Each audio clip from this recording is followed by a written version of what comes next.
Hello दोस्तों, आज हम लोग एक नए चैप्टर के बारे में पढ़ने जा रहे हैं जो कि काफ़ी रिमार्केबल चैप्टर है जिसका नाम है नरेशन और स्पीच।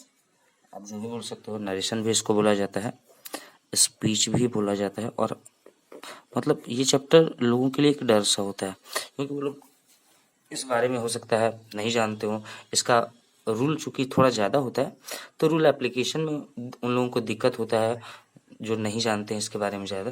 तो आज हम लोग इसी चैप्टर को पढ़ेंगे और काफ़ी डिटेल में पढ़ेंगे ताकि कैसा भी क्वेश्चन हो हम लोग आसानी से सॉल्व कर लें। सबसे पहले देखते हैं नरेशन या स्पीच होता क्या है। मान लो एक इंसान है ए। अब ए ने कुछ कहा, किससे? बी से। ए टू बी। अब ए ने किसी इंसान से कहा, ए ने कहा बी से, क्या भाई? I am playing. अब ए ने बी से कहा, बी ने सुन लिया कि भाई आई एम प्लेइंग। अब चाहता है बी कि वो सी से कहे, तो सी से वो कैसे कह सकता है उसको? अब बी को तो इन्फॉर्मेशन पहुंच गया ना कि ए ने कहा था आई एम प्लेइंग, कि ए ने कहा था कि वह खेल रहा है। तब बी के माइंड में ये इन्फॉर्मेशन चला गया। अब बी चाहता है कि इस इन्फॉर्मेशन को सी तक शेयर करे, तो कैसे करेगा? देखो, पहला तो बोल सकता है बी सी को कि ए सेड, सेम टू सेम जैसा ए ने कहा था। क्या कहा था भाई? आई एम प्लेइंग, ये बात कहा था। तो सेम टू सेम बोल देगा। ये आपका हो गया फर्स्ट वे, पहला तरीका हो गया बोलने का, उस इंफॉर्मेशन को पहुंचाने का। ये पहला तरीका हो गया। ओके, अब दूसरा तरीका हो सकता है, सेकंड मेथड हो सकता है। सेकंड मेथड, ये था आपका फर्स्ट मेथड। ओके, दूसरा तरीका हो सकता है बी सी को यही बात बोले, बी टू सी, कि क्या भाई? तो ए सेड डैट। अब देखो, पहले वाले सेंटेंस में क्या होता है, जैसा उसने सुना था बिल्कुल वैसा ही बोल दिया। लेकिन दूसरे वाले सेंटेंस में अब इस इंसान ने यानी कि बी ने जो सुना है उसको अपने माइंड में ले जाएगा, उसको अपने लैंग्वेज में ट्रांसफर करेगा, तब बोलेगा क्या? ए सेड डैट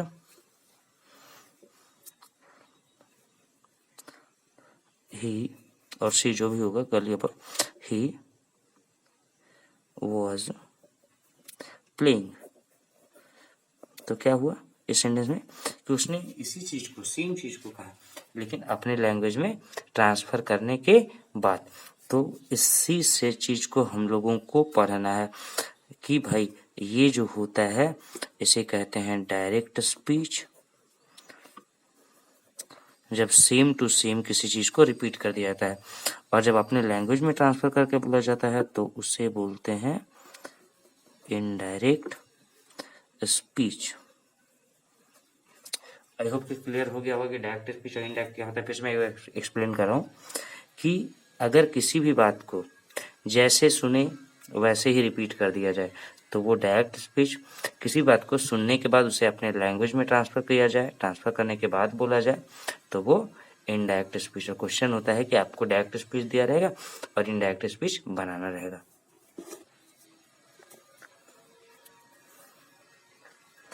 ओके, हम लोग डायरेक्ट और इनडायरेक्ट स्पीच का डेफिनेशन नहीं देखेंगे क्योंकि ये डेफिनेशन अगर मैं बताऊंगा इसमें तो बहुत ज़्यादा लंबा वीडियो हो जाएगा। डेफिनेशन हम लोग जब क्लास में होंगे तो देख लेंगे। फिलहाल हम लोग बस इसका रूल देखते हैं। ओके, क्योंकि क्वेश्चन हमारा डायरेक्ट स्पीच से स्टार्ट होता है, डायरेक्ट स्पीच दिया जाता है, तो सबसे पहले हम लोग डायरेक्ट स्पीच को देख लेते हैं कि डायरेक्ट स्पीच कैसा दिखता है, डायरेक्ट स्पीच को हम पहचानेंगे कैसे और उसमें क्या बनाना होता है। ओके, चलो पहले देखते हैं। मान लो कि यहाँ पे एक सेंटेंस लिखा हुआ था ऊपर में कि राम सेड और ए सेड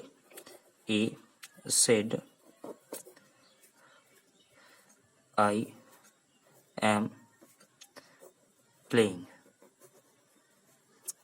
ठीक है, अब सबसे पहला काम, ये पार्ट आप देख रहे हो एक, और ये पार्ट आप देख रहे हो एक, दो पार्ट में डायरेक्ट स्पीच लिखा होता है ना? तो सबसे पहले ध्यान देना, इस पार्ट को हम लोग बोलते हैं रिपोर्टेड स्पीच। क्या बोलते हैं? रिपोर्टेड स्पीच, और इस पार्ट को बोलते हैं रिपोर्टिंग स्पीच। और ये वाला जो आप वर्ब देख रहे हो, ये वर्ब, इस पार्ट को बोलते हैं रिपोर्टेड वर्ब। इन बातों को नोट रखना क्योंकि ये बहुत हेल्पफुल होने वाला है। तो हमने देखा कि डायरेक्ट स्पीच जो होता है वो दो भागों में बटा होता है। पहला होता है रिपोर्टिंग स्पीच, जिसमें जो होता है स्पीकर होता है, और दूसरा होता है कंटेंट, जिसको हम लोग यानी कि क्या कहा गया है, तो उसे बोलते हैं रिपोर्टेड स्पीच। अब ये बात, और रिपोर्टिंग स्पीच में एक वर्ब होता है जिसे हम लोग रिपोर्टिंग वर्ब के नाम से जानते हैं। किस नाम से जानते हैं? रिपोर्टिंग वर्ब के नाम से जानते हैं। ओके, तो क्या हो गया? पहला रिपोर्टिंग स्पीच, दूसरा रिपोर्टेड स्पीच, और रिपोर्टिंग स्पीच में एक वर्ब होता है जिसे हम लोग रिपोर्टिंग स्पीच बोलते हैं। अब जैसा ऑब्जर्वेशन कर लेते हैं कि देखिए कि डायरेक्ट स्पीच को हम लोग पहचानेंगे कैसे। ओके, सबसे पहला केस कि note number 1, it has always a double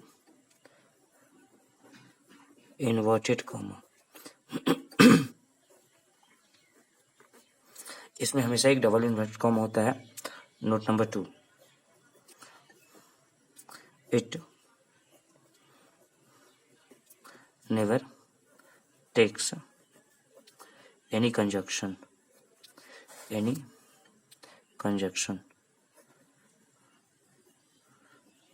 इसमें कभी कंजक्शन का यूज नहीं होता है।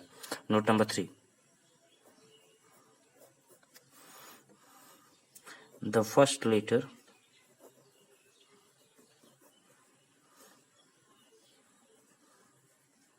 in a reported speech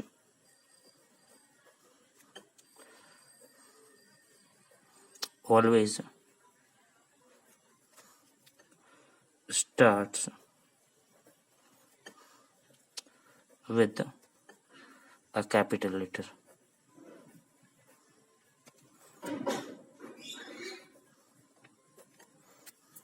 तो जो पहला जो क्या क्या डिफरेंस मिला? It always has a double inverted comma. देखो, it always has a double inverted comma, ठीक है। दूसरा, it never takes any conjunction, कभी कोई कंजक्शन नहीं लेता है। तीसरा, the first letter in reported speech is always always starts with a capital letter. और जो भी पहला लेटर होता है रिपोर्टेड स्पीच का, ये रहा हमारा रिपोर्टेड स्पीच, तो उसमें हमेशा पहला लेटर कैपिटल होता है, चाहे वो कोई मतलब नहीं है, प्रॉपर नाउन हो, सब्जेक्ट थर्ड पर्सन हो, फर्स्ट पर्सन हो, सेकंड पर्सन हो, प्रॉपर नाउन नहीं हो, कोई प्रोनाउन हो, इस बात से कोई लेना देना नहीं होता है, वो हमेशा एक कैपिटल लेटर होता है। तो क्या, चलो आगे देखते हैं।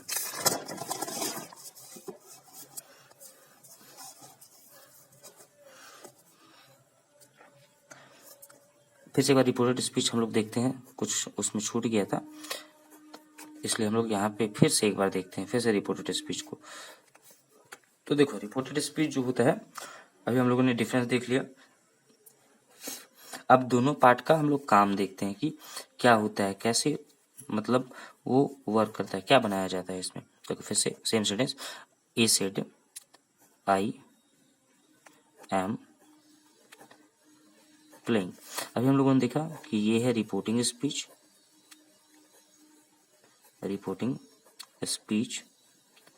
और ये है रिपोर्टेड स्पीच,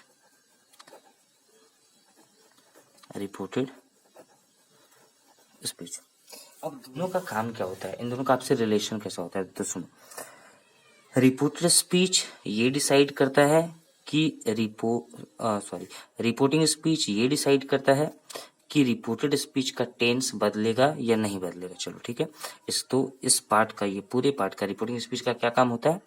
तो ये इस बात को डिसाइड करता है कि जो रिपोर्टेड स्पीच जिस भी टेंस में दिया हुआ है उसका टेंस जैसा है वैसा ही रहेगा या बदलेगा, ये इसका काम होता है। ओके, और इसका काम होता है कि ये जो हम लोग रिपोर्टिंग स्पीच में जो रिपोर्टिंग वर्ब देख रहे हैं, ये रिपोर्टिंग वर्ब किस चीज में बदलेगा या नहीं बदलेगा, ये देखना इसका काम होता है।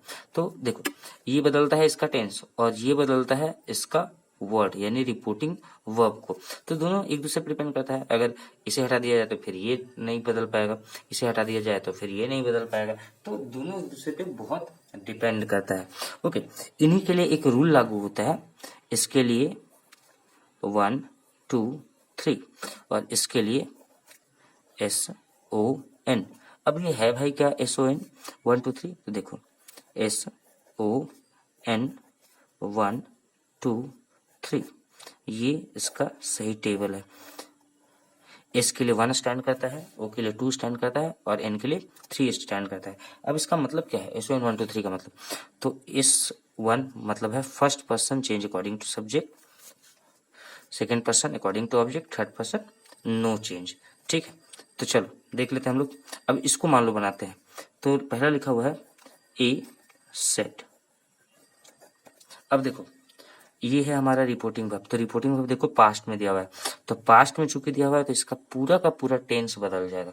हमेशा ध्यान रखना कि ये 3 केस में हो सकता है, प्रेजेंट में हो सकता है, पास्ट में हो सकता है, फ्यूचर में हो सकता है। जब ये प्रेजेंट में होगा इसका टेंस नहीं बदलेगा, जब ये फ्यूचर में होगा इसका टेंस नहीं बदलेगा, लेकिन जैसे ये पास्ट में होगा इसका पूरा का पूरा टेंस बदल जाएगा। ओके, तो ये सेड। और हाँ एक चीज और, अब देखो सेड को हम किस चीज में बदलेंगे, तो ये एक सिंपल सा सेंटेंस है, एक स्टेटमेंट है। और जब ये स्टेटमेंट होता है तो सेड या तो सेड ही रहता है या तो टेल में बदलता है। तो टेल में कब बदलता है, तो जब इसके पास यानी रिपोर्टिंग स्पीच के पास कोई ऑब्जेक्ट होता है। अगर ऑब्जेक्ट नहीं होता है तो ये सेड का सेड ही रहता है, टेल में नहीं बदलता है। लेकिन अगर ऑब्जेक्ट होता है तो सेड टेल में बदल जाता है। तो ए सेड, अब सेड है तो इसके साथ एक कंजक्शन लगेगा जो कि है डैट। A said that. अब देखो first person change according to subject, first person change according to subject. अब ए या तो ही हो सकता है या शी हो सकता है, जो भी यहाँ क्लियर नहीं है आप अपना जो जैसा देगा कर लेना। तो मैंने इसे ए को मेल मान लिया, ही मान लिया। A said that he was playing. तो देखो A said that he was playing, कितना इजी है देखो। ए सेड जैसा था वैसा ही देख लिया हम लोग, सेड ही रहा। क्यों भाई, क्योंकि ये एक स्टेटमेंट था और स्टेटमेंट जब होता है तो ये तो सेड में ही जाता है, ये तो टेल में बदलता है। सेड में कब रहता है, टेल में कब बदलता है, तो टेल में तब बदलता है जब इसके पास कोई ऑब्जेक्ट होता है। अगर कोई ऑब्जेक्ट नहीं होता है तो सेड का सेड ही रहता है। तो मैंने वही किया, इसके पास कोई ऑब्जेक्ट नहीं है तो सेड का सेड ही रहने दिया। और सेड या टोल लगता है तो कंजक्शन का डैट का यूज होता है, मैंने लगा दिया।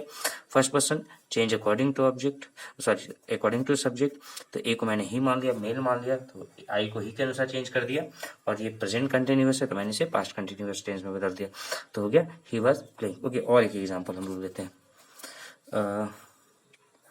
राम सेड